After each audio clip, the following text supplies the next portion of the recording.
These are the pictures igniting the race row threatening to engulf Sweden's culture minister.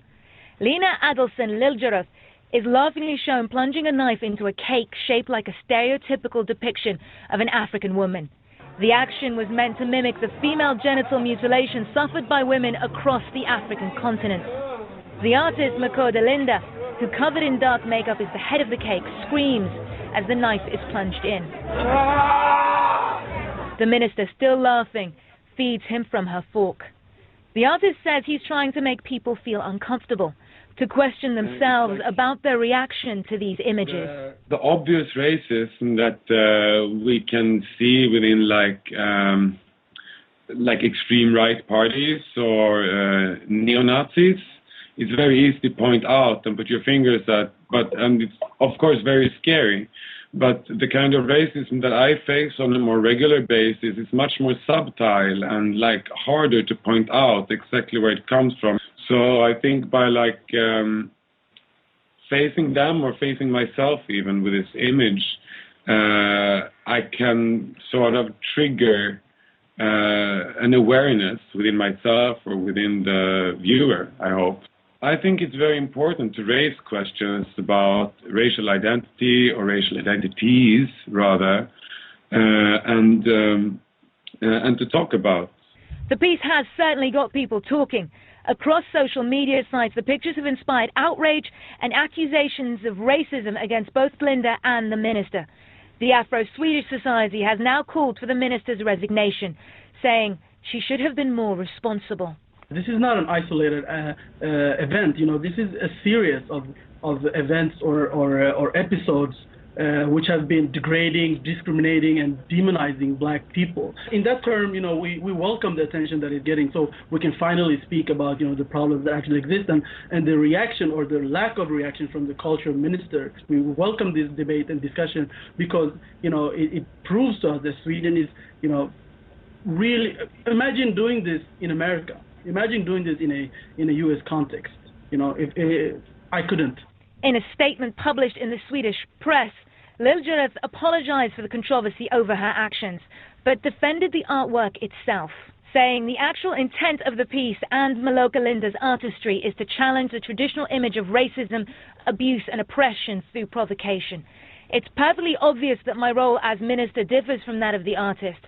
Provocation cannot and should not be an expression for those who have the trust and responsibility of government representatives. The controversy, though, shows no sign of abating. On Tuesday, the Museum of Modern Art, where the exhibition was staged, received bomb threats. Although no explosives were found, it's clear the piece has touched on an uncomfortably raw nerve. Nemel Barres, CNN, London. Unmuted. Context of White Supremacy.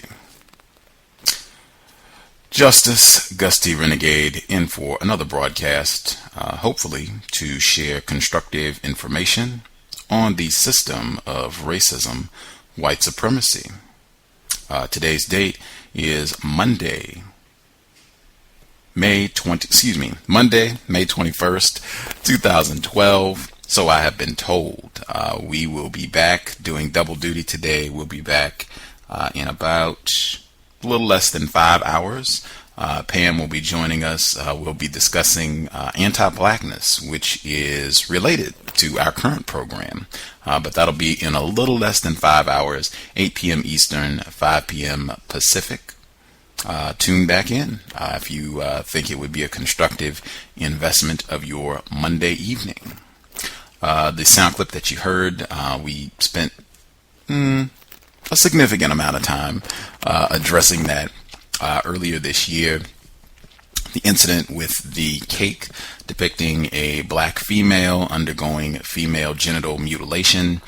It was widely reported. That clip that you just heard, CNN, Al Jazeera did a piece on it, the New York Times, all over the world. People talking about this cake, what they thought about it. I think there was some confusion about what the intent and the purpose of the cake was to begin with. And several folks who listened to the program said that they would be interested in hearing directly from the artist, particularly once people found out that it was a black person. I know a lot of people when they first, were talking about the incident a few weeks back, they suspected or assumed that it was a white person who was responsible for the cake. And then as more details came out and found out, oh, nope, black male who created this piece. Folks were very interested in hearing directly from him. We were able to contact him and make it happen. We had to reschedule a few times, but actually made it happen. Real pleasure to have him on the program. Visiting with us live from Sweden. Not the first time that we've had a guest from Sweden, but as I've said, always great to get folks on from all over the world to discuss, learn about racism as a global problem. Joining us live from Sweden, our guest, the artist, Mr. Makode Linde. Mr. Linde, are you with us? Yes, I am. Thank you for having me in the show. Outstanding. Thank you, sir. Appreciate having some of your time. Am I pronouncing your name correctly? Makode, but I'm used to many different pronunciations of my name. It's okay. Okay. Thank you. I want to see if I can get it correctly. Makode Linde? That's fine. Okay. Groovy. Again, thank you for sharing some of your time with us. For folks who, I know a lot of people who listen to this program, they have seen the cake, so they at least know about that. But if you could give some background information, just anything that you think would be helpful for folks to know about you as we proceed with a discussion, that would be great as a starting point. About me or about the cake? About you, sir. I'm an artist. I'm 30 years old. I'm grown up in Stockholm, in Sweden, but I live in Berlin. And this is where I work. I deal with images or ideas of black identity versus the experience of my own identity, being both black and white. But I get a little bit annoyed when I read that people label me as black or white because I'm both, but also when people necessarily need to label me as a man because nobody has ever asked about these things. I guess when you say that you get a little bit annoyed when people label you as black or white because you are both, could you explain that for us, please? Well, I'm mixed raced, and being in Sweden where everyone literally is white, of course I'm black, but when I'm traveling in Africa, I'm not the black guy anymore. I'm the white guy. So in this way, I'm neither black or white, and that's more the experience than being black or white. I don't know if that makes sense to you. I've heard that before from individuals who have a white parent. You have one white parent and one black parent. Is that accurate? Well, my mother is actually half Egyptian and half Swedish, but she's brought up in Sweden, but she never really experienced being white either. That is interesting. When your mom, when she goes out in public, do people think she's a white person? Do people accept her as a white person? No, they don't. So in this sense, I would have two black parents, but still being mixed race. Yeah, I don't know how that makes sense. Wow, that is interesting. How do you know that, when your mom goes out, she is not accepted as a white person? Well, I know because people always ask her where she comes from. And then she says Sweden, but then they say to me, yeah, but where are you really from? Wow. Okay, I've heard that before. Very. That is did I interrupt you? No. Okay. Wow. Very interesting. What does that suggest? It seems like that's something that you've heard or experienced a lot with your mom. People ask, where are you really from? What does that suggest to you, the importance in terms of that question coming up so frequently? Well, I mean, I'm not calling these people racist. It's just like, I think it's actually just curiosity, but, when you get asked the same question and get the same reaction a couple of 100 times, it starts getting really lame. Because I'm really from Sweden. I'm brought up in Stockholm, and most of my childhood friends are also brought up in Stockholm, so I identify with the place where I'm brought up. more than I identify with any like subculture, I guess, in this way. But nobody ever sees that. But it's not really my problem. Wow, fascinating. Okay, that is good to know. See, that's information I hadn't heard about or read about prior to you coming on the program. Okay, and then the second part in your response, you were saying that you also have some of the similar feelings about being annoyed in terms of people feeling like they need to classify you as a male. Did I hear that correctly as well? Yeah. Because I mean, even though I don't necessarily identify as a transsexual, I'm on a regular day basis subject to transphobia. And so since I'm a subject of transphobia, I still know how that feels, even though I don't identify as a transsexual, because people think I might be one, or people think I have an ambiguous sexual identity, or whatever. For me, it's very clear to me who I am, but other people find it very necessary, to put labels on you. And this goes to race, this goes to gender, this goes to sexuality and many things. We do spend a significant amount of time. I think terms are very important definition, especially when you're talking to people who are all over the world, and just being clear about what they mean.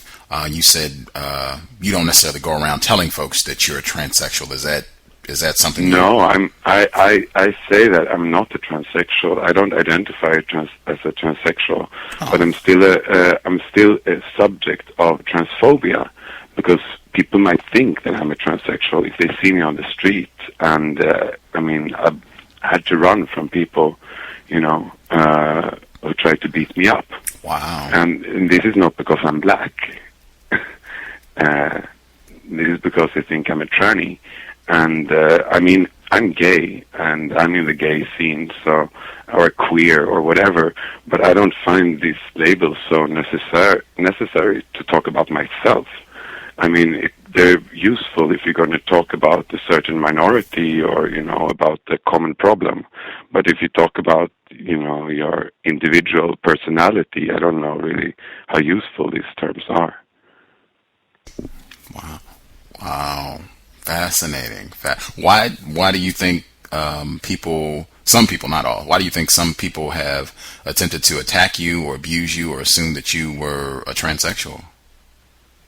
Well, I like dressing up. All my life I experienced standing out from the crowd. So at one point in puberty, I started making it a choice instead of just being a victim of standing out. So I started dressing more flamboyantly and colorful and feeling more free to, express my personality through the way I look, basically. And this makes people run to certain assumptions, about my personality. So, what sort of things, when you dress up, what sort of things are you wearing? Is it female clothing? No. Yeah, I like old ladies' blouses, and sometimes I wear heels, and sometimes I paint my nails, and I do what I feel like, what I feel feels good for the day, the way I feel today. And for me, it's not for me, it's very natural to do this, to just, embrace who I am. I think it's healthy. Very interesting. Wow. Okay. And you're saying that people have attacked you on that basis, in assuming that you're transsexual. Have some of the attacks been because people think, or either they think or they know that you are homosexual? Yeah. Okay. But also I've been running from neo-Nazis, and I don't know, they have so many reasons to hate me. Wow. Which has been a greater source of abuse? You being a black person, people thinking that you're transsexual, or people thinking or knowing that you're homosexual? It's different. A Saturday night, people are more provoked about this, like, tall black tranny they see. But, like, yeah, I think racism to me, like, is showed in very, very subtle ways, because, like, a lot of people address me in English, but I speak fluently perfect Swedish, and so on. It's more like, it's different kind of, like, I think people are, like, more ashamed of their racist thoughts, but, like, transphobia and homophobia is still kind of okay to, like, how do you say, flaunt openly. Fascinating. Have there been situations where white people that you're around, they are speaking they're speaking Swedish, and they're making racist comments about you because they don't think you can speak Swedish, and then you're able to hear it and you know what they're saying? Has that happened? Well, I have this story from when I was a kid, from when I was like 5, 6 years old, which I don't remember myself, but my mom retold it to me when these like Nazi skinheads were making comments about that you would need, like, what do you say, like extra lights to see someone like me in the dark. You know, it was at the night. But she hunted them away, like she scared them because she got so pissed off. But in Stockholm is very small, and like here people know that I'm Swedish. But like if I get out of Stockholm and so, it's more, no, it's not so much about like people saying racistic comments or so.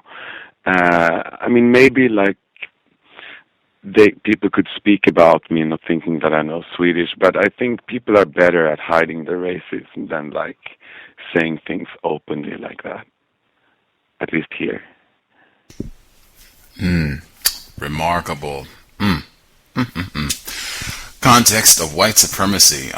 If you all have questions, you want to dial in, the number to dial is 760-569-7676, and the code is 564943 pound. Definitely looking forward to getting questions. I know a lot of folks were excited. I guess I want to make sure someone asks, so I'm referencing you correctly. Would it be inaccurate if I said, do you identify as a black male, or is that not how you would choose to identify? I identify as a black male, among other things that I identify as well. Okay. Just want to make sure. So if I say you're a black male, that would not be incorrect. That you would not take offense to that? No, but I don't see how it's really relevant. Okay. I mean, it's like, because I'm also a white male, whatever. It's not super important. I'm quite relaxed with it. I don't mind if anyone calls me anything, I know who I am, so it's fine. Okay. I'm curious about the white male part. How is it that you think that you are also a white male? You said your mom is not accepted as a white parent, and your dad is African. Do white people, like when you say I'm also a white person or a white male, do any white people accept you as being a white person?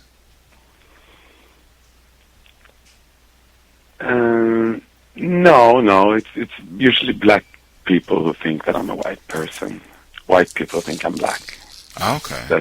That's part of the the situation. Huh?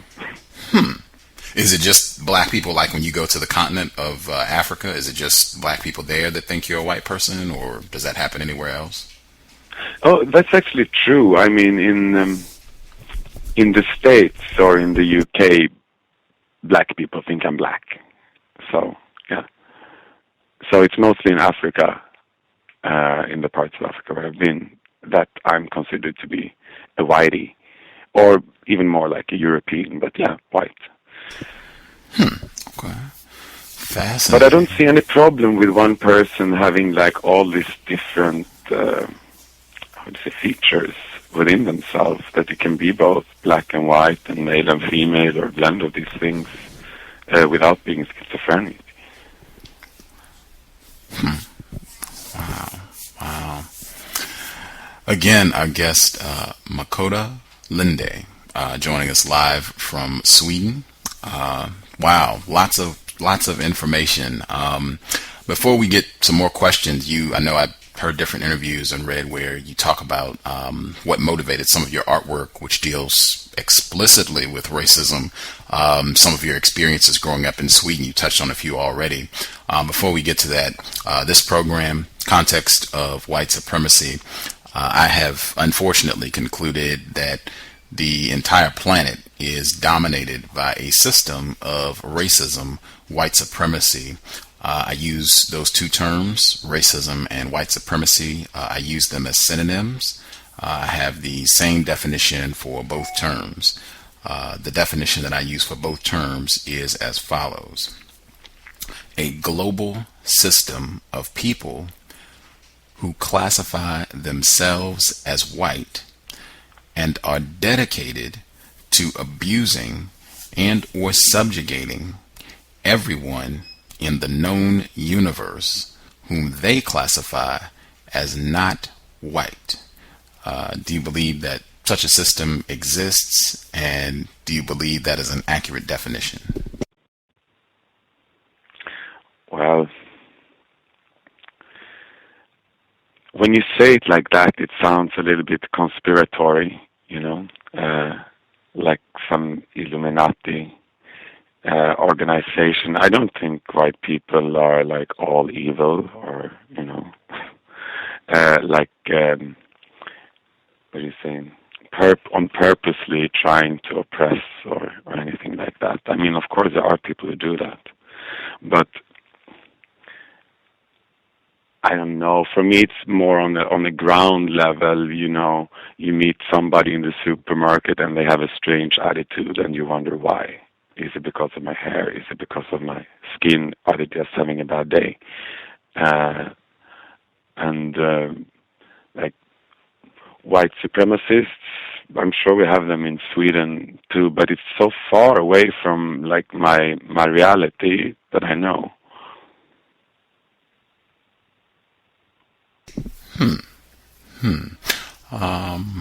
Well, I guess I would point out I didn't say white people are evil. I do try to make sure I'm clear about that, but I do believe that there are individuals who classify themselves as white, and consciously and or subconsciously they make sure that in all areas of people activity, white people dominate and have more power than non-white people. And I think there's a lot of evidence that would suggest on the ground level, the things that happen in the supermarket, people being followed or getting nasty looks or not getting courteous treatment from people who are working at the supermarket or the restaurant or what have you, both at the micro level and the macro level. When you pull out, I think there's a clear difference of power between the power that white people have worldwide collectively and the power that non-white people have worldwide collectively. And I think that is the product of the system of racism. Does that make sense? That does make sense, of course. And of course there is a power structure here, But at the same time, from a Swedish perspective, we don't have that many blacks here. So it's like not that many people who can experience this thing that we're talking about. Did you, not to get off, well, it's not really off topic, not to, because you said there are not that many black people in Sweden. One of the few black people in Sweden was a guest on our program last year, Momo Yaladu. He's the black male. He's a professor at one of the universities there, and he made a report. There was some sort of slave party. This is what it was reported as, where I guess some of the white students, they were dressing up in blackface and pretending to be slaves and auctioning, selling each other. And he reported this and said, this is incorrect, it's racist, and it shouldn't be going on our campus. And another white student retaliated, and they took his face, photoshopped it, and they put his face on the body of a slave, like in shackles and almost naked. and put these pictures up all over campus, and it had a caption saying it was like an ad for a runaway slave, and they put these pictures up all over the campus. This happened about a year ago, about this time last year. He was on our program. Are you familiar with that incident? Yeah, I'm familiar with the slave auction. Wow. What were your thoughts on what happened with that episode? Well, to me, it sounded like a campus prank. I mean, from what I got from this whole slave auction is also that there only were like 3 black students at the campus, and they all felt like very, I don't know, humiliated or offended, and when this coming from an all-white crowd doing this, like, I don't know. But the thing is, I don't want to, I don't know about their intentions, but as far as I get it, this was not an art piece or anything. This was just like a prank or sort of, So maybe it was insensitive. I don't know. But at the same time, I guess, with the right context or participants, it could just as well have been something in some eyes that could have been presented by me. But it was not. And I did not hear any thoughts or deeper ideas about why they did this either. But honestly, I'm not offended by it either. I think it was just like, maybe, people going dry on creativity and trying to throw a party. Interesting. I would just toss out for listeners, that's those sorts of parties where white people dress up in blackface and either are pretending to be slaves or some other non-white person. That is not something that is specific or exclusive to Sweden. Those sorts of things happen worldwide. They have reports about that sort of thing happening here in the States on a regular basis. White people being in blackface. I think they even had they just had a report last week of a small child dressing up in blackface pretending to be Martin Luther King Jr. So not anything that's special to Sweden, and generally speaking, I don't hear anything that would lead me to believe that people are doing this with anything sincere in mind to solve any problems. Generally, what I've seen when these incidents are reported, it just looks like white people being racist and consciously being racist and having a good time doing so. But I could be wrong. Can I say something also? Yes. I mean, after this, actually, I did 2 performance/installations where we painted people in blackface on the vernissage that later turned into a party. So at the first party we had like maybe 60 people that we put blackface on, and some of them were black, but most of them, as always in Sweden, were white. I think it was a very interesting installation / performance, because also the room was very black, and though some of the participants were some of my best friends, I couldn't see the difference between all these people in blackface. They all looked exactly the same, and they were really raped of their personality and had this blackface imposed on them. So in this way, it was very obvious for the person who came visiting that how a racistic gaze works. And sort of forces you to only see one feature. And the people who had their black faces put on, after they left the party, I had a lot of reports, because they went out, some of them went to clubs and some of them went to restaurants, etc. And they were constantly attacked by people on the street or in the subway who were attacking them, saying very, very bad things to them and calling them racists and so on, assuming all different things because of the blackface they were wearing. So ironically enough, after that night, they told me that they experienced how it actually must be to be a victim of racism and having people treating you really unfairly without knowing who you really are. That is interesting. But the pictures from this event also on internet by now, we had a lot of like hate mail from the States because people had read about this slave auction that you talked about earlier, and then some months later they see images from my performance and assume it's the same thing. However, it was not. But like the images I haven't seen any images from the slave auction, but I mean, I guess they basically could look the same. Because also, like when you're wearing this blackface, when you get it put on, after an hour or so, you forget it yourself because it's makeup. So you feel perfectly normal, but people are staring at you, you know? And, no, I don't know. I think it was very successful. Especially for the people who experienced being in the blackface. When I put one on for Halloween when I was in New York, and people were really like attacking me thinking I was white. Wow. Was it white people or black people or both? No, it was white people. White people. Okay. White people attacking me thinking I was white. What were they saying? Too white. What were they saying to you? Oh, the general, like, do you know where this face comes from? They were starting to lecturing me about, like, post-colonialism and blackface and racism, and I love having white people do that to me.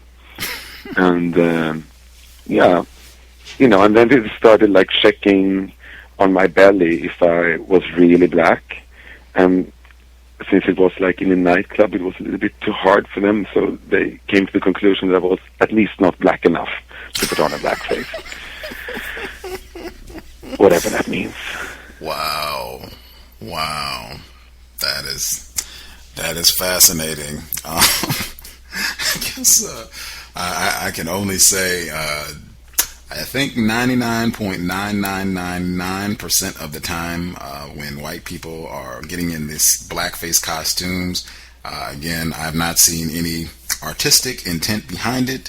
It has simply been the long tradition that these white people were lecturing you about white people having a good time, being racist, and clowning in every sense of the word, clowning and being racist. But I could be incorrect, I guess, depending on the context, but yeah, at any rate, I wanted to kind of get back to you growing up in Sweden, having a black parent, a mom who's not white. You said Egyptian. Egyptian Jew, to be specific. And I don't know if I should be like grateful that you can't really see that I'm part Jewish too. I mean, then who knows what I would have to stand. Wow. What, I guess, what was it like for you growing up in Sweden, very large white population, in terms of racism at a young age? Like, was this something like the earlier incident that you shared about these Nazi children making these comments about you? Was that a regular occurrence? Was it a continuous problem when you were growing up? Well, when I was young, you could still see like neo-Nazis in Old Town in Stockholm where I used to live. I don't see them anymore, though. I think they're a bit, hiding. I don't know. But of course, I was like the black kid, and I knew basically all the other black kids from my part of Stockholm. But I mean, my mother is an actress, and my dad is a musician, so most people in my surrounding have been within sort of an artistic context. And I'm not saying that artists can't be racist, but still it's a group where people are interested in a cultural exchange with other cultures and stuff. So, I mean, I did have black friends, and, I didn't feel racism, so I wasn't aware of it so much when I was younger. It's more like getting older and learning you know, when you meet people, you can sort of tell what they think of you, what their impression is of who you are. You can tell that by the way they talk to you or the way they address you. And this is when I started like really feeling racism in Sweden. When already last summer somebody tried to lecture me saying, well, this is not the way we do it in Sweden, she said to me. The waitress on a restaurant told me this because we were trying to put two tables together because we were a big company. And this made me very upset. I mean, also getting lectured by a waitress who was not even Swedish herself, lecturing me about how to do in Sweden. I mean, I should know since I'm Swedish, right? And obviously, since I'm doing it this way, it is the way we do it in Sweden. But it's this kind of incidents that are like, usually people don't even mean anything bad by it. It's just like ignorant, you know? Fascinating. Did your parents, either one of them, speak to you about racism? Did they explain anything to you about racism? No, I know from my mother's childhood that she was called the gypsy and stuff, you know, by her classmates because everybody else at that time in Sweden was basically blonde. And she's not. And when my dad came to Sweden in the 60s, it was like in the movies when they turned the open sign to closed when they saw him coming. Like they said the restaurant was closed on the sign, even though there were people inside. Wow. Yeah. Wow. So I think they had it worse, you know. I don't know. Maybe it's also like part of my coming out process when I was 16 and realized that I was gay and so on, and just started being like really proud of who I am. And, you know, after puberty, started liking myself better and stuff, that I don't take so much personal offense when people are being stupid. I think it says more about who they are than anything about me, you know. If they assume things or so, it's really just like a mirror of who they are.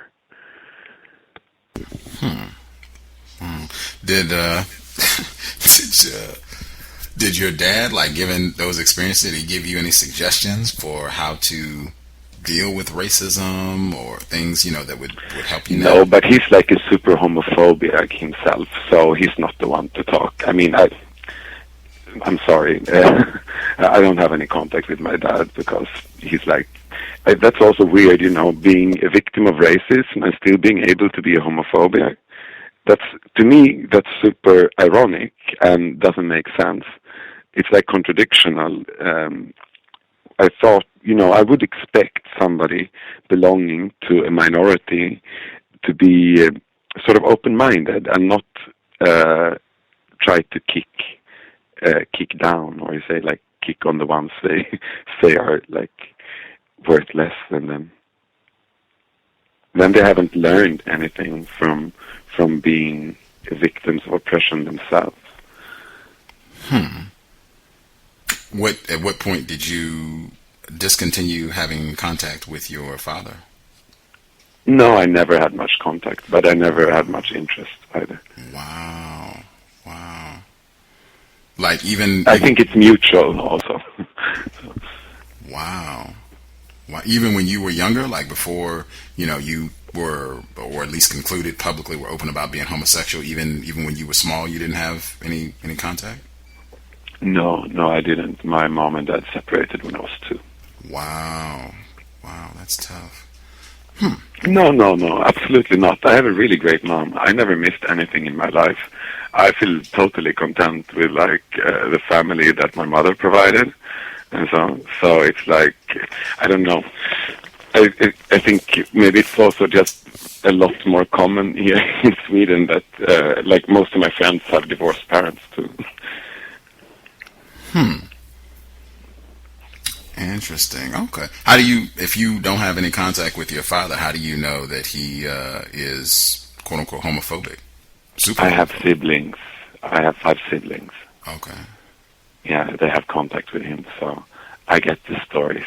Oh, okay. What does he say to your, I guess, brothers and or sisters that, reveals his homophobic tendencies or behavior, thoughts?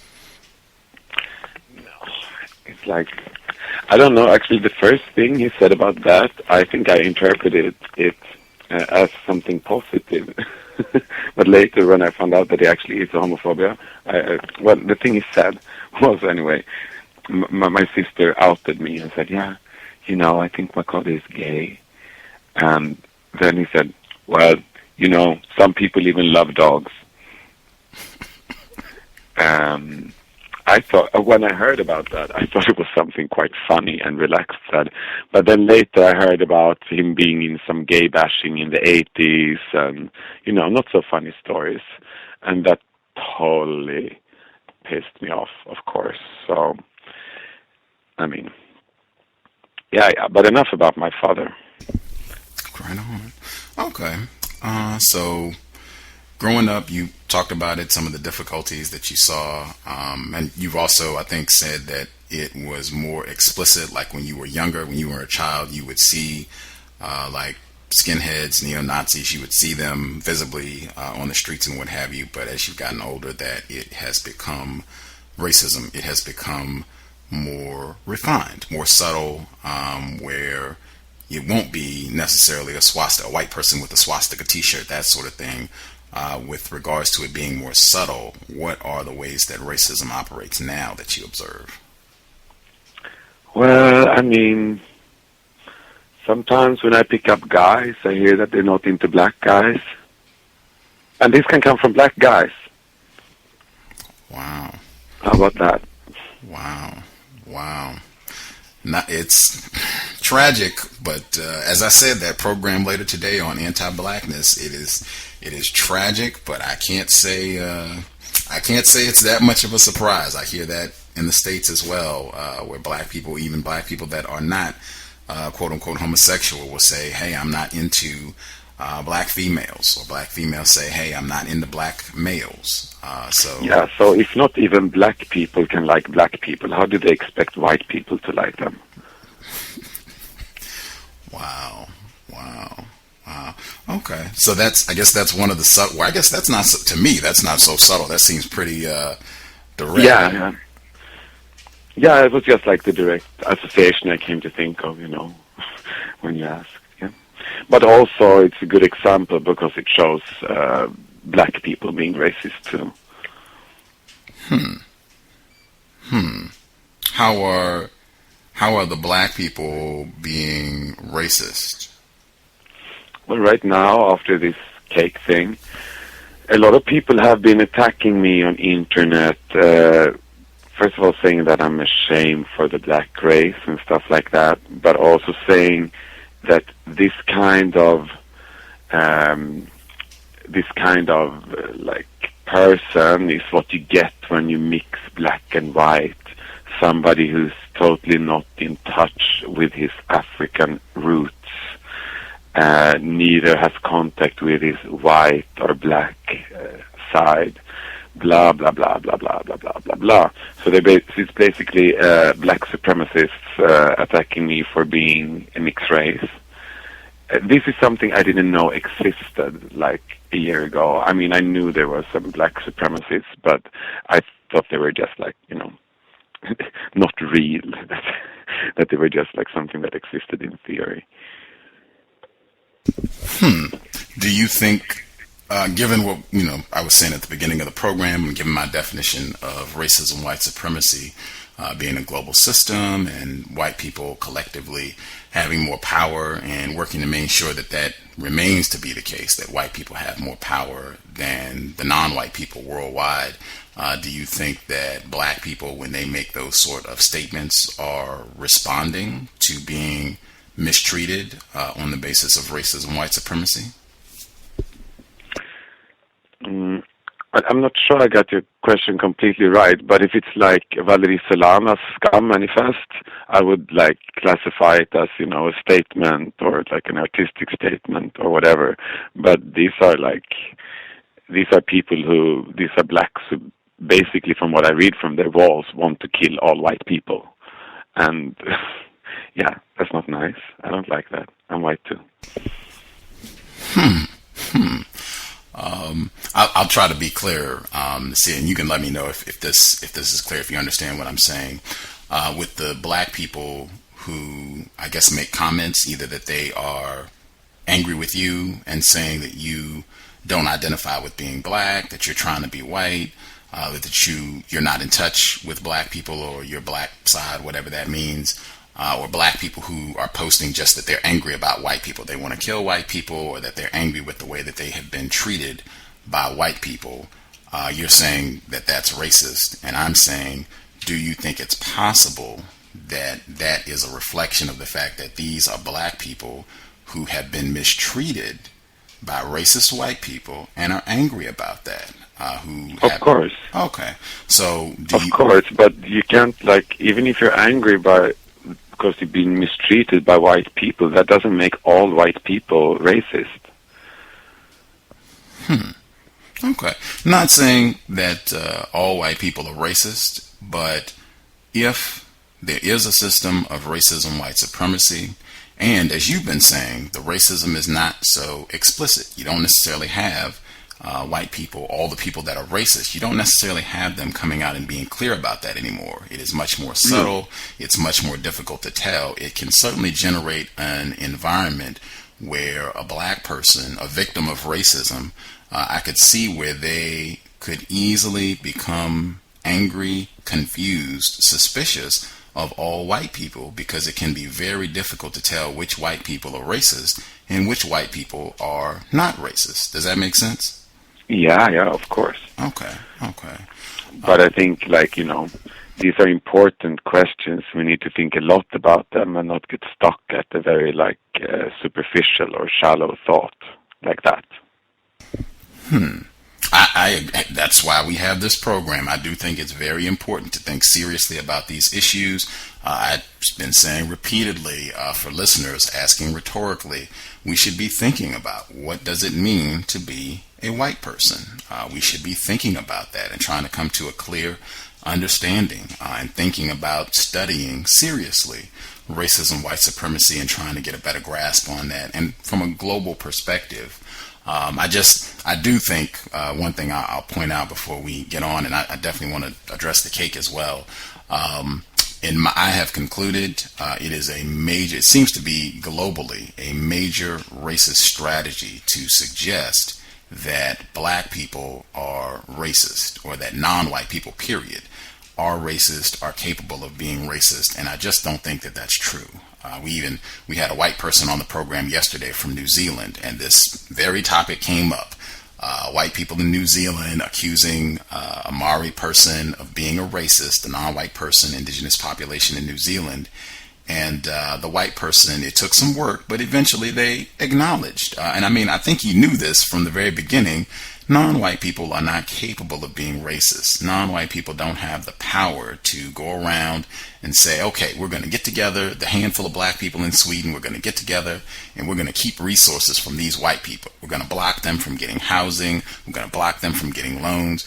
Black people do not have the ability to do that. Non-white people don't have the ability to do that. And I think every white person on the planet is aware of that. And that's, in my view, that's what I mean when I say we need to get a better understanding of really what it means to be a racist. Does that make sense? Yeah, but what I interpret what you say is you mean that non-white people don't have the power to enforce systematical racism because they don't have the power. But yeah, if a black guy says that he's not interested in black guys, that is also racism. But there are very many ways of manifesting racism. And some of them are more obvious and some of them are more hurtful. But I think in a way they are all linked together, because they have their root in a conscious or subconscious idea about some people being more worth than others, basically. That's the idea. And then you can apply that idea to to race or gender or whatever you want. Suburbs versus inner city, or like it's still an idea about, usually people thinking that they themselves are a little bit better than the rest. Interesting. And I don't make a big difference between homophobia or racism. I think it's all like the same, but it manifests in different ways. But like the thing with racism is that it's very easy for most people to tell if somebody has a different race than themselves. I would point it, because this does pop up. As I said, that is not exclusive to Sweden. Black people saying that they are not interested in other black people in terms of a sexual partner. That I think happens around the world, and in my view, that is a product of racism. Really, I would even go back to the blackface, the years of brain trashing, where you have black people being depicted as buffoons and clowns, and all of the imagery, Hottentot Venus, and the television programs that just really degrade black people. I think that has a huge impact on the way that black people and everybody else thinks about black people. So in my view, I think it's more accurate to hold racist man, racist woman accountable for any confusion, any of the brain trashing that has occurred with black people, where black people get those anti-black views and saying that black people don't like other black people, and black people blaming other black people for racism. That is not the black people being racist. That is really, in my view, that is evidence of the success of racist man, racist woman, and even conditioning other black people. I could totally agree with this view, but on the other hand, on the flip side, I have a friend who he only likes Asian trannies, and so he excludes both whites and blacks from his interest list, and he's definitely not a racist, but still he fetishizes Asian trannies. That's his thing, and maybe like a black guy who's not into black guy, he could basically just be into gingers. I mean, I'm just like nuancing it a bit, because when it comes to like a personal level, you have your own preferences, it might not always be as simple, to say that it's racist either. I mean, I only had white boyfriends, but basically, this is also because I live in Sweden. Have you ever, quote unquote, dated a black person? Yeah. Okay. It was great. I recommend everyone to do it. Wow. Joining us live from Sweden, I guess, Makode Linde. If you all have questions, definitely chime in. Folks wanted to hear from the artist. I guess getting to the cake, that's what a lot of the listeners are familiar with you. That's how they came to know about you. And I don't think people know that you have a whole series of artwork that is similar to what the cake piece looked like. It's called Afromantics. Can you tell Afromantics? Can you tell our audience a little bit about the Afromantics series? Yeah, it started like around 2004 when a friend of mine bought like a exotica sculpture from the 50s or 60s, it was depicting like a black naked woman holding some kind of urn or whatever. And he was collecting these because he thought they were so cute to have in his apartment, and I was a bit provoked by this. But he was like, yeah, but it's not like it's wearing a black face or blah, blah, blah. But he couldn't see why I was being so critical to it. And so I basically started looking at how black women or blacks in general were represented in art history and in our homes. And then looked at all the other figurative representations I could find in thrift shops, for example, or antiquity shops. And constantly you see these naked black women playing guitars or dancing a dance. And then you have, on the other hand, these white old men, philosophers, Greek statues, goddesses, etc. So in Afromantics, I take the idea of blackness, the blackface, and impose it onto these other figures, like Greek goddesses or cartoons or classical Western iconic figures.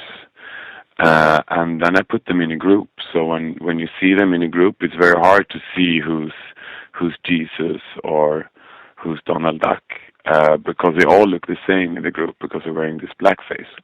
So this is a way of like imposing a racistic gaze to the spectator. And the cake came as, since I started doing Afromantics, I started putting the blackface on over like 800 sculptures, but also including it in some of my paintings and using it in different ways within my art. And to lead to the cake, I was asked to do a cake for the Modern Museum. And since Afromantics is my most showed work, it was very natural for me to do a Afromantic cake for the art celebration. What is and for people, you can check out and see some of the other pieces from the Afromantics series. You can just go to the website. It's it's our guest's name, MakodeLinde.com, MAKODE, or MakodeLinde.com. If you put that in, it should pull up the website where you can see a lot of the artwork or I don't know if it's all, but a lot of the artwork from the series, and really interesting pieces. Wow.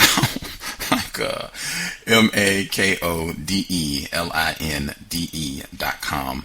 If you put that in, it's pages of them, lots of different pieces. What have been the responses from some of these different pieces in this series?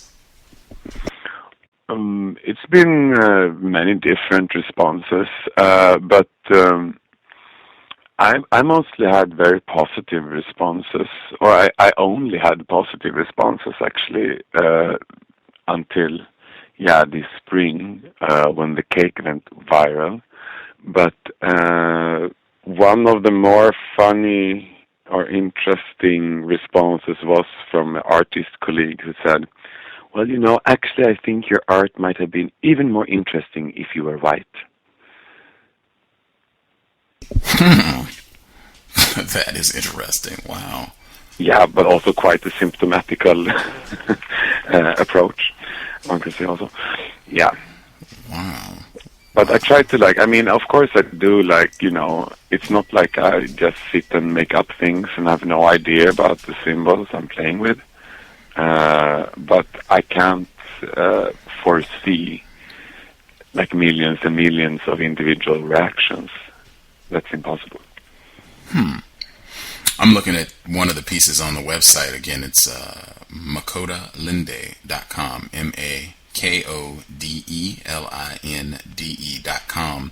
And it looks like it's an angel, white angel. It looks like it could be a white angel just looking at the hands, but it looks like it's got a Ku Klux Klan hood on, and then two black children going across a bridge. Do you know which piece I'm referencing? Oh, yeah. It's like this kind of images with an guardian angel watching over kids who walk over a bridge or so. There are a couple of different versions that I think a lot of people are familiar with. So I painted a Ku Klux Klan hoodie over the angel. And some of them have little marionette threads that they are holding the kids with. Yeah, but it's also plays with the idea of good and evil, or masking, and that it's very hard in the picture to know if the big person is being an angel or a clan member, and if it's sort of protecting the kids or trying to hurt them. What is your objective with these pieces and having, it looks like, using blackface images?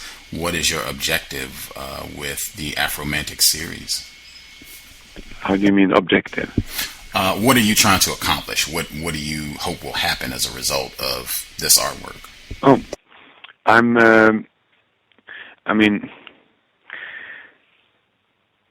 I want to raise questions within the spectator about their own ideas about black identity. And,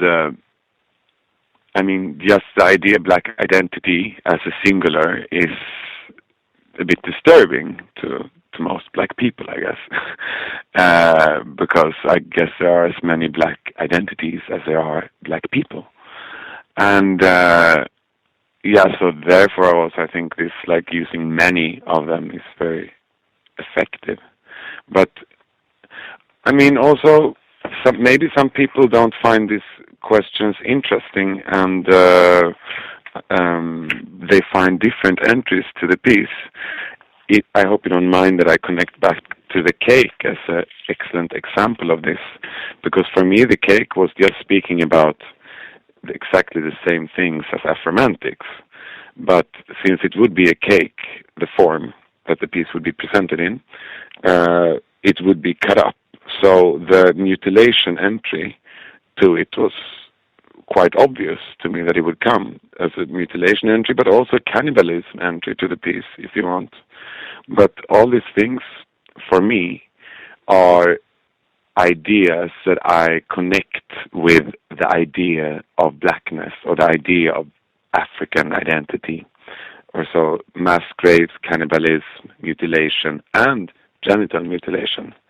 But for me, and then people were very focused on highlighting genital mutilation and wanted me to say something about that, and I don't have so much to say about female genital mutilation except that I think it's horrible. But I can't speak about this from an experience perspective. However, I can speak about being,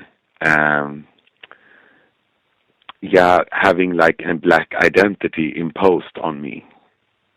That I can speak of, and that is what these pieces are for me. But of course there are other entries and other interpretations, and now there's been so many said and done, so I'm a little bit like, I don't want to be there directing it too much, because that would be like taking away an experience or a value for the people who made a different interpretation. Interesting. Did I just want to make sure I heard that correctly? You were saying that one of the things you're trying to do with the Afromantic series is to connect to blackness, Africanness. Is that accurate? No. No, to connect to the idea of blackness.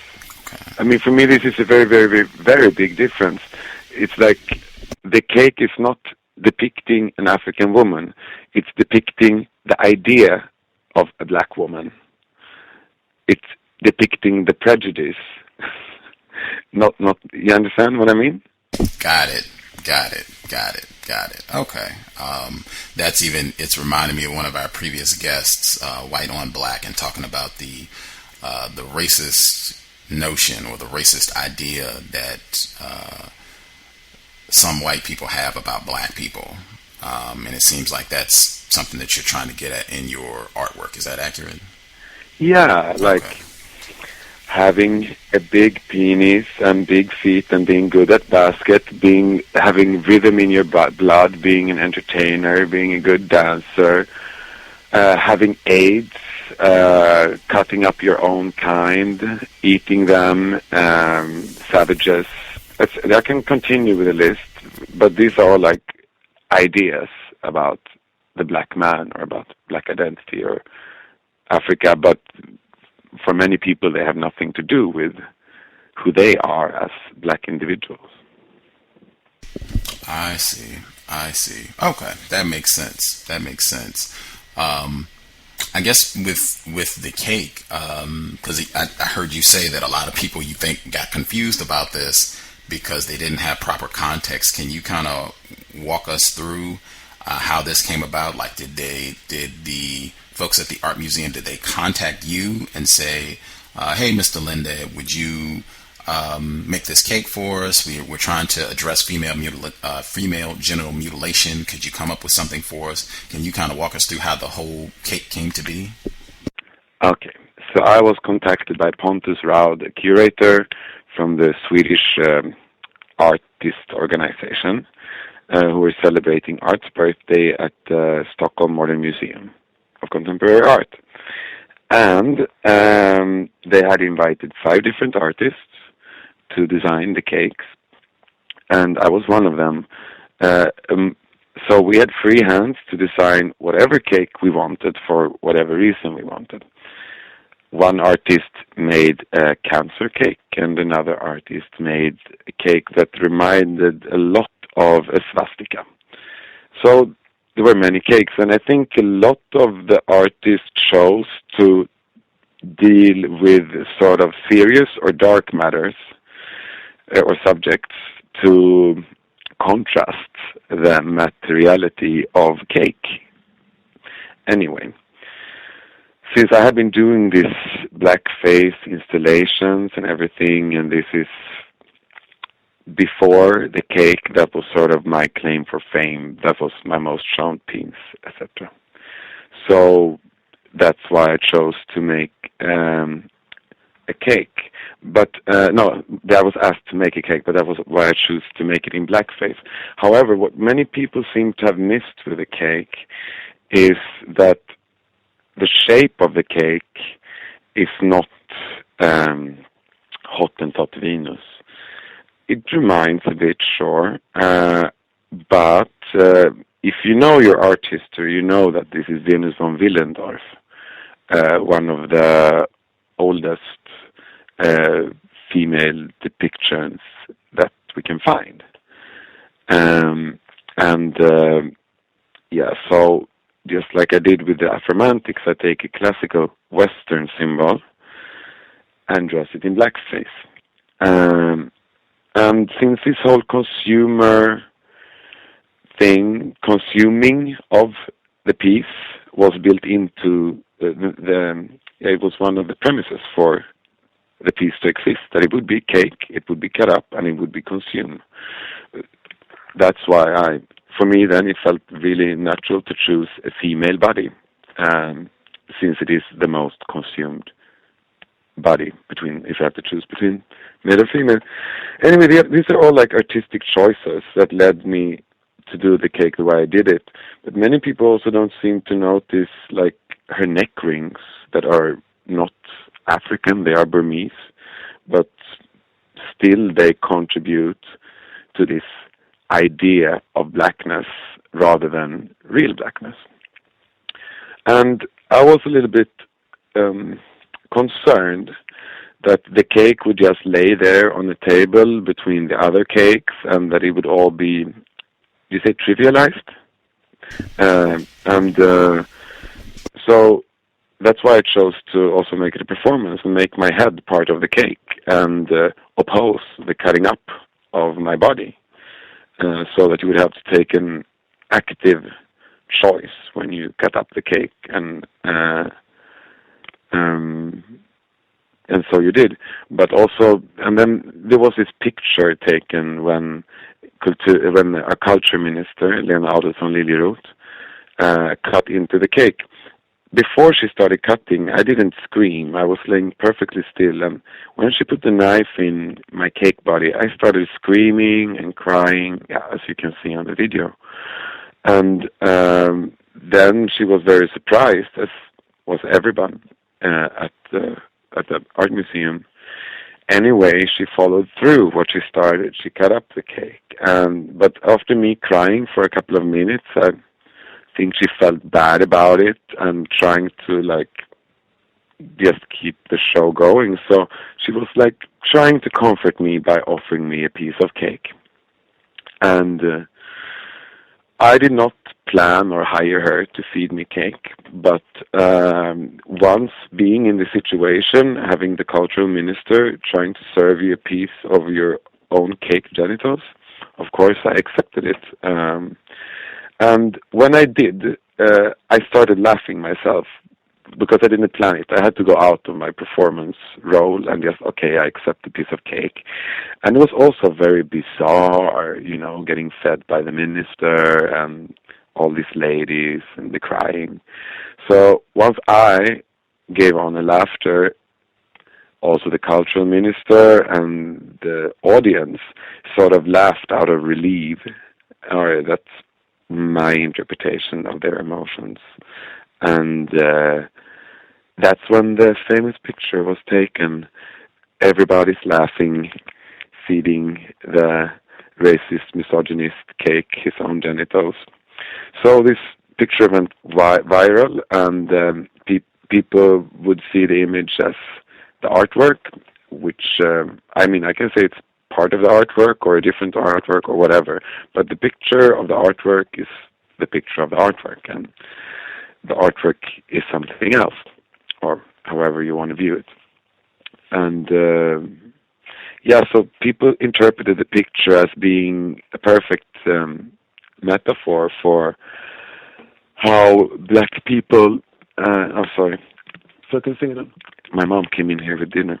How white ignorant people consume black bodies and so on and so on and so on. And they accused the minister of being racist, and they accused me of being racist, until they found out I'm black. And yeah, this is where we are today. Today, though, people have started to like get it seriously, and also, you know, seeing that there are like more than just the cake. And so I think when people had the chance, or like my audience had a chance to contextualize the cake, they cooled down a little bit and see the art for what it is.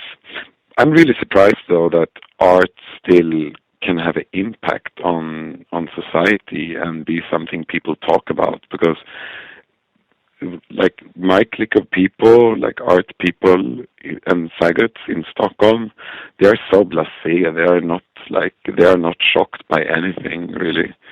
So I never expected this outrage to take place.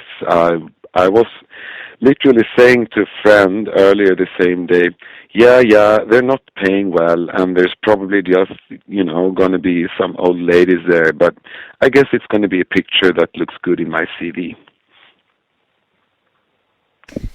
Wow. Wow. Fascinating.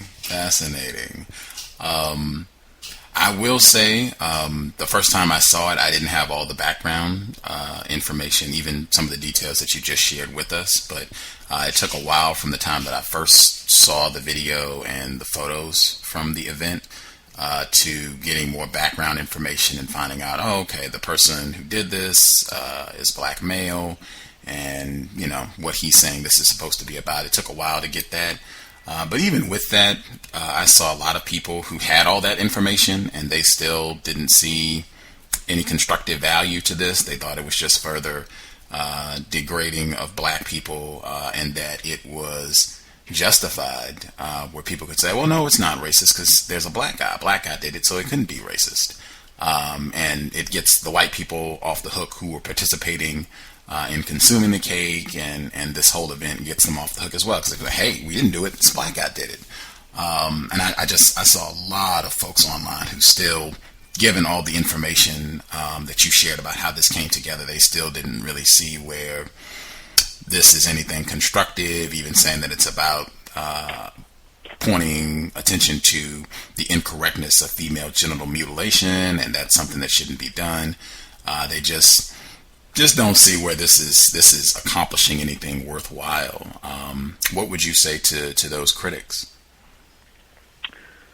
Well, I'm sorry if they don't see anything worthwhile. Maybe to their comfort or so, they could look a little bit at Google Trends, and one can see really big change that comes just from the date of the cake publicity going up for both Swedish culture, genital mutilation, female genital mutilation, and anyway, in Swedish, the word for racism. So that was a good outcome of it. People are like having seminars about black identity, about blackface, and even the people who might not like the cake, some of them are organizing themselves in like anti-racist movements, and so, and even them seem to have realized that it's a waste of energy to like outrage about the cake. The cake is not the problem here. The racism is the problem. And I think most people who've been like engaged in this debate feel that by now. I think even the Afro-Swedish organization in somewhat way are a little bit grateful that this cake came and stirred things up a bit.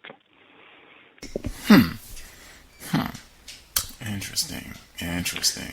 What? But also, I think it's like I can understand if people get like upset when they think something is something else than it is.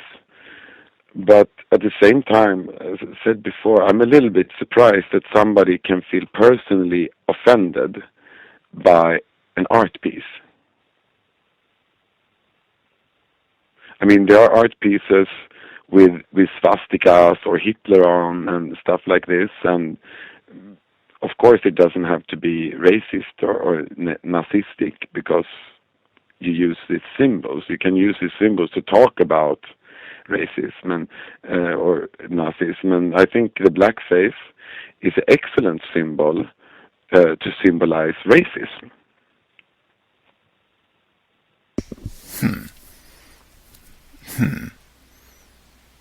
Interesting. What did your mom? What did she say about the cake? Oh, she's very, very, very proud, Mom. I mean, everyone in my community, and including my mom, and so are very proud and supportive. And like I would even say, everyone I meet in Stockholm or Europe are very supportive. Like the people who attack me are like ghosts on internet. It's like anonymous people with like animal profile pictures on Facebook, and they are not being very like interested in my opinion. So I mean, I have very hard to like. For me, they're just like strangers on the other side of a screen, who don't have any, I don't know, cultural background, maybe. I mean, I understand if people, I mean, I'm not taking away the fact that some people might feel, sad when they see it. I have this is a mop that you clean the floor with. A mop? Hello? Oh, yes, sir. Yes. I'm sorry, my English is sometimes, I'm not sure if I'm using the right word. Yeah, a mop that I made out of dreadlocks from my ex-black lover, by the way. So it's a mop of dreadlocks. It's a very simple piece. But one girl, she started crying when she saw this piece because she was reminded of how her mother, who's an academic, lived in Sweden for 10 years and was still just able to get cleaning jobs as a cleaner lady. And her mom is not even black. She's like from Eastern Europe. So, and although this girl was crying when she saw my piece, that doesn't make the piece bad. She didn't think the piece was bad. I mean, I took it as a great compliment, if you get what I mean. I saw that piece. It's on the website, MakodeLinde.com. I did not know that the hair on them. I could see that it was hair, but I didn't know it was the hair of your previous black lover. But it's on the website. You can check it out. That is fascinating. One of the listeners, and I will tell folks, you all wanted to hear from Mr. Linde. So if you all have questions, dial in, press *6 if you dial the number, which is 760-569-7676, and the code is 564943 pound. One of the folks listening in, they wrote their question, and their question is, when you were talking about, it's art, and you were saying that you're not clear as to why people would be so offended about just a piece of art. And their question was, would you have the same view if someone made a cake of a burned Holocaust victim? Yeah, of course. I mean, I think you can, like, if you want to make a cake of a burnt Holocaust victim, sure. But, I mean, I've been looking a lot at cakes the latest month, of course. And I realized that have already been, many cakes made in many different shapes. There are cake artists who just works all day with making cakes in the most obscure shapes. So yeah, but I mean, of course I enjoy the metaphor of this cake symbolizing Africa being cut up. I'm not sure like what the person who would make a burnt Holocaust victim cake, what that person would like to say with that, but I would, if I had a piece of the cake, I would certainly like to hear from the man or woman behind it. I mean, I'm not working with like Holocaust thematics in my art. I work with Black identity.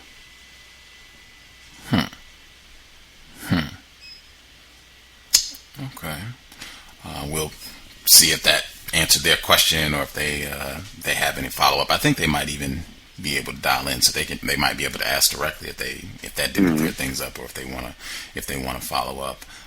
But generally, I think these kind of like hypothetical questions are kind of like not that interesting. What if this and this would have happened? What would you say if somebody did a cake like this? I mean, I don't really see the point of these kinds of questions. I mean, what's interesting with my opinion on Holocaust cake? I don't see that. Anyway, I'm happy to answer the questions anyway, but just saying. Okay. I guess I would ask, at least it's been my perspective, or it's been my experience. I don't think many white people take that same view that, it's just art, and, how can you be offended about art? I've seen where it seems like a good number of white people take a different stance, that they feel like art is powerful, it conveys a message, and it can be offensive, and can even suggest incorrect and or unjust behavior, and that they make a point of speaking out when they feel that art is doing something that they feel is incorrect, and might be encouraging or promoting incorrect behavior. I don't know, has that been your experience? I mean, of course, everyone has the right to, to react however they want to art, and I mean that's also the point.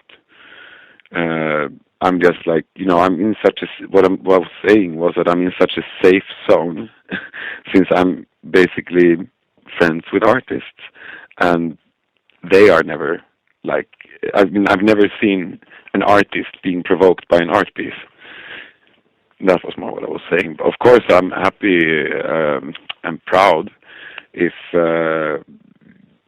people feel emotions when they see my art. And I'm also really proud if they don't only feel joy and laughter, if they don't only see the humor in it, which many people do, but also see the darkness of it.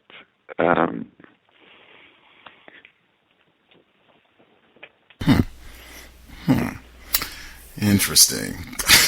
I mean, everyone owns their own interpretation of it. I mean, you can never tell anyone that you should interpret this piece like this, but I mean, if it's, at one point it went to like me being called racist, and it was focusing so much on things I found really boring to answer. So that's why it started, like, talking at all about my intentions of the cake. But as in general, I don't think that my intentions, as being my intentions, are that interesting. I mean, that's crucial or like that necessary, because you can still have your like art experience and just see the cake or see the image of it as what you want. Context of White Supremacy. Again, our guest joining us live from Sweden, Makode Linde.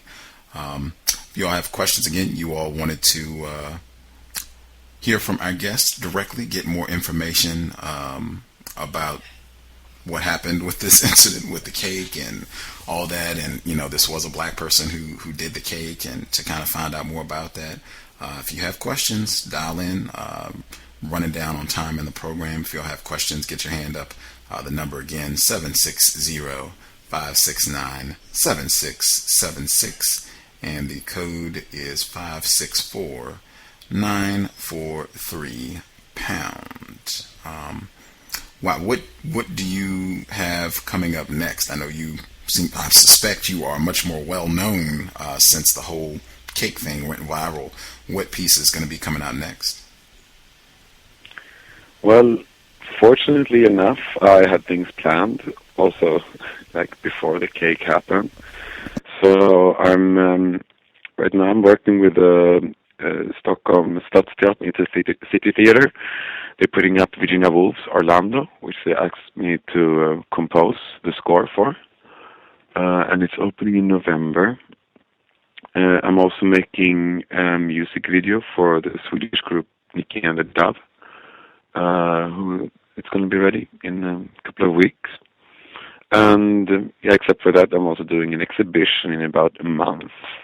And in the time between, I'm trying to focus on producing tracks for my band and many different things. Wow, okay. Where should folks go if they want to follow, if they want to get more information about what you're up to now? What do you say? Where should people go if they are interested in your work and they just want to keep track about what things you're involved in? Where should they go to get that information? I think the easiest way to get as much information as possible is on my Facebook fan page. I post all articles and all links and all exhibitions and all videos and music and everything. So I keep it collected there. In a while, my homepage is going to be updated and nice with the calendar, but until then, I think the Facebook fan page, Makode Linde, is really good, because they're also, I never censor it. Some people other visitors mark comments as inappropriate, so sometimes things get taken away, but I never censor it, and that's where a lot of people have the chance to both see the video and other videos from the performance, other images of my art, and meet other people in a live discussion about the piece and about racism and me. Wow. Okay. We do have, I do see a hand or two. A person who called in 3590. If you had a question for Mr. Linde, your line should be open. Hello, can I be heard? Yes, sir. If you could speak up a little bit, that would be helpful. Okay. How about now? Is that better? Yes, I can hear you. Okay. I guess I only have one question for the guest. I understand that you were trying to raise awareness about what was going on in Africa with the cake that you made. I guess my question for you would be is, why did the cake had to be a caricature of black females? Why couldn't it be just a normal looking black female, instead of making it big lips and big, you know what I mean? I just didn't see the correctness in that. I felt like you know. Yeah, I can answer. It's two questions in one. So I started the first one, and my cake was not made to raise awareness of what's going on in Africa, as you put it. So no, it was not made to raise awareness of what's going on in Africa. It's rather, in that case, raising awareness of ideas that are circulating, at least in Sweden or in the Western world, about blackness. And I haven't used a caricature of a female black body. I've used an ancient sculpture called Venus of Willendorf. Venus of Willendorf. It might be one of the most famous sculptures depicting a woman that exists in Western culture. And I've taken this classical white woman figure and painted her black, removing her original, quote, white identity, and imposing a black identity on her to make her black on the outside, so to say, and white on the inside, or red, as in the case with the cake. Did I answer your question? You answered the question, but don't you think that by, doing it the way you did, like, from someone who's looking at it, for the first time, they're not gonna know, the whole history of, how you, of the individual you were trying to make the cake out to be. But the minute you make the cake black, don't you think that it would be offensive to someone of African American heritage? Well, I mean, I understand what you mean, but I think no, I did not expect it to be offensive to somebody being African American, because, I mean, of course I can't demand that everyone should be aware of the process or like the background, but on the other hand, if you're really interested, you can find out the background of it and you can contextualize it yourself. So I found out about it. Someone sent me the link, and I watched it, and that was the first thing that came into mind. I wasn't thinking about the background of what went into it for you to make the cake and everything. So I mean, from a casual looking at it for the first time, I mean, especially someone with African ancestry, they're gonna find that extremely offensive. I just don't understand why you wouldn't find it, offensive. But then again, you are from Sweden, so I guess it's a different type of environment that is than it is over here in America. But it's very different. But also, it's not. I mean, I do know black people, and I have black ancestors too, and they are not offended. So I think one can't say that like people have to react in just one way because we're all black. I mean, and I think also like maybe this is a way of talking about these things that, I mean, the art piece is a way for me to talk about these things that make sense to me and my friends and my clique of people.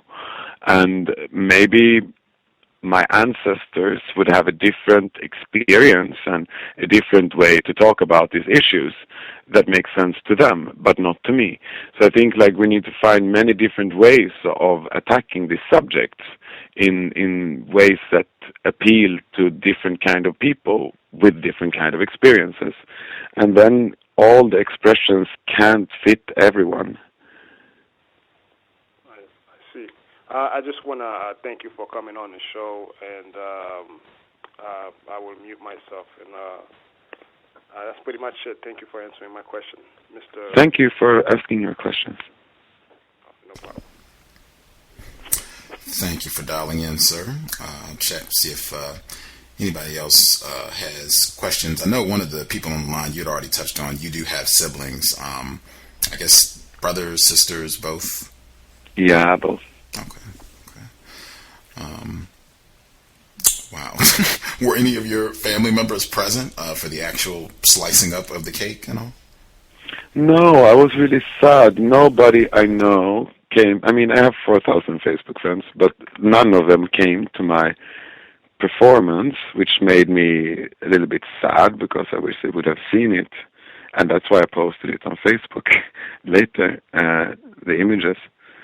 But on the other hand, maybe if they would have come, the audience wouldn't have been that all white as it is. And maybe it wouldn't have been, I mean, because I think all these different things that happened in a way contributed to making it what it is now. I mean, because right now it's hard to view upon the cake as only what happened at the Modern Museum. You have to count in Facebook and YouTube and all these other, the cultural minister and these other things, for most people, are also part of the art piece today.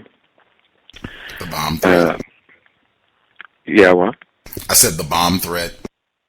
The bomb threat, exactly. So it's all these sort of spin-off effects, and maybe it wouldn't have been as effective if it would have been like a black audience, or if all my friends would have been in the audience. I don't know. Once again, speculating is not my strongest side. Did they give any updates? I know that was reported as well, that there was the bomb threat that came in, and they didn't find any explosive devices after the threat or what have you. But did they catch the people who made the threat? Did they give out any more information? From what I read about the bomb threat, it sounds really ridiculous because, like, at that time, the cake was called the racist cake in media. So why would racists bomb threat the Modern Museum for showing a racist cake? It just doesn't make sense at all to me. I don't understand. I think it was just some kids or something who called in that bomb threat. I don't know. I shouldn't say that maybe. I have no idea who called in the bomb threat, but from what I read about it, it just didn't make sense. I mean, anti-racists would bomb the museum for having a racist cake, but the cake wasn't even there the day that the bomb threat was made. The bomb threat was made the day after. And, I mean, racists should like a racist cake, no? That I see the logic. I see the logic on that in terms of why racists would be. Why would they be angry about this cake being there? Yeah, I don't know. It was just, I thought that was. I don't know. That was just pretty remarkable that a cake would generate a bomb threat. Yeah. You see. But in general, it's quite remarkable what a cake can generate, like the power of cake and such things. Who would have known? The power of cake. Wow. Again, Makode Linde, I would encourage listeners, if you all check out that website, you can see some of the different pieces that he's referenced. The mop with the hair of his former black lover, you can see that, and some of the other depictions, especially the one, some of them I would have shared, but I couldn't the way the website is formatted. The one with the, I guess it's like an angel with the KKK hood watching over the black children. I especially thought that was a pretty powerful image. Let's see, one person said, why would he call it a racist cake and then say that if it was not fashioned after a caricature of a black woman? I'm not sure. Do you understand that question? Why would you call it a racist cake and then say that if it was not fashioned after a caricature of a black woman? Well, I think like sometimes I switch between like quoting people who talk about me and talking about me myself. I'm sorry, that might be a bit confusing. I'm not calling the cake racist, but since so many people talk about it as a racist cake, sometimes I'll call it the racist cake just to make the phrase shorter and like so we all know what we're talking about. Like my friends, they started calling me, yeah, you're my favorite racist, because they think it's very ridiculous that people are calling me racist. But at the same time, you think it's a bit funny that a person like me is getting accused for racism, because they know my art and they know my personality. So sometimes I say, yeah, I like the racist cake. But that doesn't mean that I think... cake can't be racist to start with. So it's this like sort of absurd angle of this whole cake incident that like sometimes I can't help but playing along with it. I'm sorry if that confuses. But it's not depicting an African woman. It's still rather depicting the idea of a black African woman. And to be really like what it really is Venus of Willendorf. I mean, you can take Mickey Mouse and say that it's Donald Duck, but it's still not Donald Duck, it's Mickey Mouse. If they want to say that this is an African woman, sure, they can interpret it as an African woman, but it is a cake, and it's in the shape of Venus of Willendorf, painted in black. That's it. Wow. Interesting. The website again is Makode Linde. I'm getting some background noise. Caller, I thought their line was muted. The website again, it's our guests. You just put his name in, and you can visit the website. You can see some of his previous works, MakodeLinde.com, MakodeLinde.com, and it's MaKode Linde, LINDE.com, MakodeLinde.com. Check it out.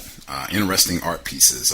Especially check out the one that I was talking about, the white angel with the KKK hood on and the black children. Definitely look out for that one. I think there's another one that's similar to that as well. Very much appreciated having you on the broadcast. Learned a lot more. I'm much more informed about the whole cake incident. Hope it was some value to the folks listening in. Thank you again, Mr. Linde, for sharing some of your Monday evening with us. We'll definitely be keeping up with you on the Facebook page to see what you are working on. And at least with me, I do not think you are a racist, sir. Thank you very much.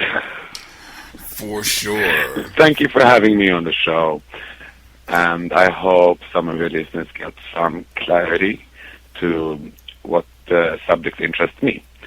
About identity and stuff. And I hope that they can also crawl out from their offendedness and, being proud and not feeling offended. Right on. It's more constructive. Again, visit the website, and as he said, check out his Facebook page for updates, what he's going to be working on. We do have folks who listen in Sweden, so check out the Facebook page and keep in touch with Makode Linde. Thank you again, and please enjoy the rest of your Monday evening, sir. Thank you. Thanks for a good show. For sure. And thanks for having me. For sure. Have a good evening, sir. You too. Toodaloo. For sure. Context of White Supremacy. Second time having a non-white male victim of racism on from Sweden.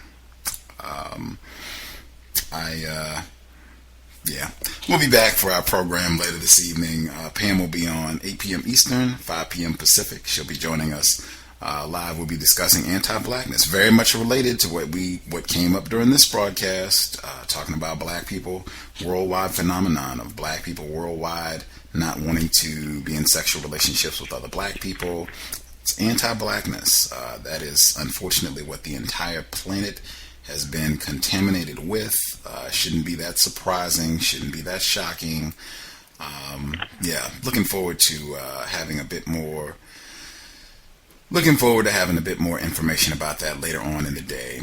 Make sure you tune in 8 p.m. Eastern at 5 p.m. Pacific. I know this broadcast was significantly earlier than a lot of our typical program times. Hopefully people will be able to check out the archives. I think some people, they tuned in late, and some of the things that we had discussed they missed about him having siblings that had come up early in the program, and about his father being involved. We spent a significant amount of time talking about that earlier in the program. So if you tuned in late, you can hit the archives and kind of get up to speed about Mr. Linde and his artwork, because some of the questions that I'm seeing we did cover in the chat, we did cover earlier in the program. Archives will be available. You can just check the site. With that, we will be back a little later in the day. Thank you all for tuning in. I hope it was a constructive investment of your Monday afternoon. And again, we'll be back in about 3 hours, a little more than 3 hours. Pam will be visiting. We'll be discussing anti-blackness. And one of her requests specifically was that folks think about the ways that their own anti-blackness impacts their behavior and how they function with other black people, how we think about other black people. She had said that's something that she really was hoping that victims could try to be honest about. So hopefully people can spend some time thinking about that and perhaps call in and share during the broadcast. 8 p.m. Eastern, 5 p.m. Pacific, in a little less than 3 hours. We'll be right back. So thanks again for listening in. Replace white supremacy with justice immediately. C.O.W.S. signing out. Thank you all. Upplev obegränsad underhållning. Nu maxar vi vårt tv-utbud med dramatiken från Premier League, kampen i NHL och spänningen från Formel 1. Vi ger dig även filmerna och serierna alla pratar om. Beställ på tele2.se eller ring 90 111. Tele2, obegränsad.